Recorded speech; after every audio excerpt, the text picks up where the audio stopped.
بسم اللہ الرحمن الرحیم۔ معزز سامعین و ناظرین، ماہ رمضان اللہ تعالیٰ کی رحمتوں، برکتوں اور مغفرتوں والا مہینہ جاری و ساری ہے۔ چند دن پہلے میں نے نماز تراویح کے حوالے سے کہ پوری امت جو ہے وہ 20 رکعات نماز تراویح ہی ادا کرتی ہے عرب سے عجم تک۔ میرے بڑے ہی ایک مکرم اور محترم دوست ہیں، تو انہوں نے میری توجہ دلائی کہ چلیں یہ آپ نے اپنا موقف ظاہر کیا ہے، لیکن ایک اور حدیث ہے جس کو امام بخاری نے، امام مسلم نے اور امام ترمذی نے بھی اس کو نقل کیا ہے کہ جس میں حضرت سیدہ طیبہ طاہرہ سیدہ ام المومنین حضرت عائشہ صدیقہ سے جو پوچھا گیا تھا تو آپ نے 11 رکعت کا کہا تھا، تو اس حدیث پر بھی آپ کچھ موقف ظاہر کر دیں تاکہ ہمیں کچھ نہ کچھ فائدہ حاصل ہو سکے۔ تو میرے مکرم و محترم ناظرین کے یہ جو حدیث ہے جس کو امام بخاری اور امام مسلم نے اس کو لکھا، امام ترمذی نے اس کو لکھا، تو حضرات محترم کہ یہ حضرت ابو سلمہ بن عبد الرحمن بیان کرتے ہیں کہ میں نے حضرت عائشہ صدیقہ رضی اللہ تعالیٰ عنہا سے پوچھا کہ نبی اکرم صلی اللہ علیہ وآلہ وسلم رمضان میں کس طرح نماز پڑھتے تھے؟ تو حضرت ام المومنین حضرت عائشہ صدیقہ رضی اللہ تعالیٰ عنہا آپ ارشاد فرماتی ہیں کہ رمضان ہو یا غیر رمضان آپ 11 رکعت سے زیادہ نہیں پڑھتے تھے۔ تو اس میں ظاہر ہے 11 رکعت پڑھ رہے ہیں تو 3 رکعت وتر ہیں اور 8 رکعت کوئی اور نماز ہے۔ اب میں چونکہ یہاں نماز تراویح نام نہیں لے رہا اس لیے کہ اس سے مراد نماز تراویح ہے ہی نہیں، اس کی بے شمار وجوہات ہیں۔ ایک تو اگر تو اس سے مراد نماز تراویح ہی ہوتا تو ام المومنین حضرت عائشہ صدیقہ رضی اللہ تعالیٰ عنہا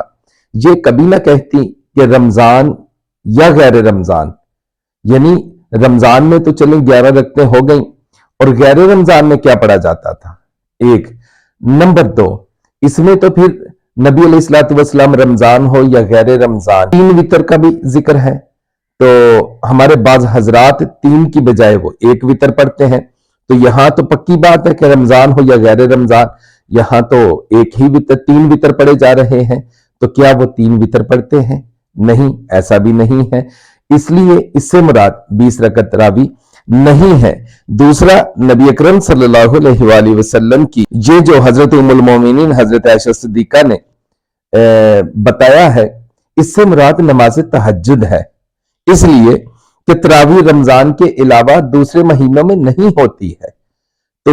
یہاں جس نماز کا ذکر کیا جا رہا ہے وہ کوئی مشترک نماز ہے جو رمضان میں بھی ہے اور غیر رمضان میں بھی ہے۔ نماز تراویح رمضان میں ہوتی ہے، غیر رمضان میں نہیں ہوتی۔ یہ حدیث کے متن اور حدیث کے الفاظ سے پتہ چل رہا ہے کہ ام المومنین وہ ارشاد فرما رہی ہیں کہ جو نبی اکرم صلی اللہ علیہ وآلہ وسلم کی نماز ماہ رمضان اور غیر رمضان میں مشترک نماز ہے۔ اب یہی شاید یہ وجہ ہے کہ امام بخاری رحمۃ اللہ تعالی علیہ بھی اس حدیث کو کتاب التہجد میں لے کر آئے ہیں اور امام ترمذی بھی اسی حدیث کو اسی طرح کتاب التہجد میں لے کر آئے ہیں۔ حضرت ذوالفقار بڑے مؤدبانہ گزارش کرتے ہیں کہ رفع الیدین کے حوالے سے جب ہم حضرت جابر بن سمرہ رضی اللہ تعالیٰ عنہ کی وہ حدیث پیش کرتے ہیں جس کو امام مسلم نے کتاب الصلاۃ میں لکھا ہے، تو آگے ایک اور چھوٹا سا باب باندھا ہے کہ سلام پھیرنے کے وقت ادھر ادھر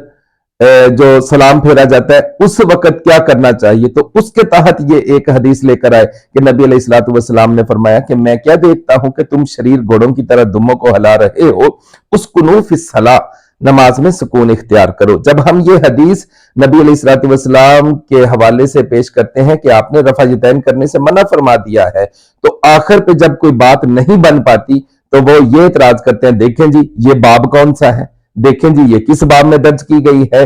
تو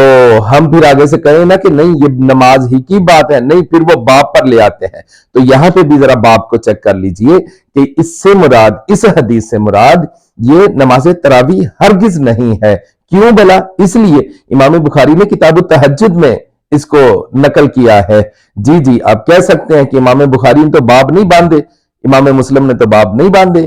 تو جی ہم بھی کہہ سکتے ہیں یہ واقعہ ہی 8ویں یا 9ویں صدی ہجری کے بزرگ